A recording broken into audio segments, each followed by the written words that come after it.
comme premier extrait, j'ai pensé un qui va te faire plaisir.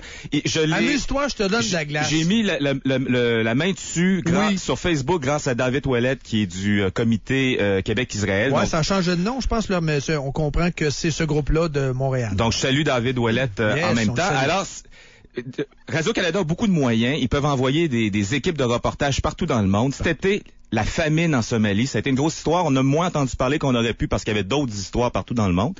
Mais ils ont envoyé Sophie Langlois, une journaliste avec un caméraman, puis probablement un éclairagiste, puis un soundman, en Somalie pour nous parler du triste sort des Somaliens qui mouraient par centaines de milliers. Ben, vous avez toutes vu les images, les photos, c'était...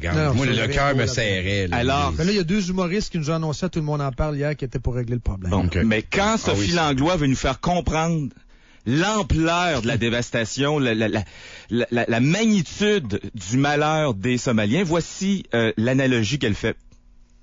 C'est difficile d'imaginer, Céline, là, comment des centaines de milliers de réfugiés arrivés tout d'un coup, là, en quelques mois, vont pouvoir se trouver un toit plus solide et plus confortable rapidement. Les Somaliens sont en train de devenir les Palestiniens de l'Afrique, des réfugiés permanents dans une ville étrangère où ils n'ont pas le droit de travailler. C'est tellement grave, la famine en Somalie. Pas le droit de travailler? Non, c'est complètement absurde, là. Mais analyse le parallèle, là. Une famine dévastatrice qui tue des centaines de milliers de personnes, qui cause des millions de réfugiés. Regarde, il pleut pas, il n'y a pas de bouffe, les enfants meurent. Tout. Sont en train de devenir comme les Palestiniens. Ils sont pas encore rendus, là, mais sont en train. Puis là, elle amène de la désinformation en disant que les Palestiniens n'ont pas le droit de travailler, ce qui est faux.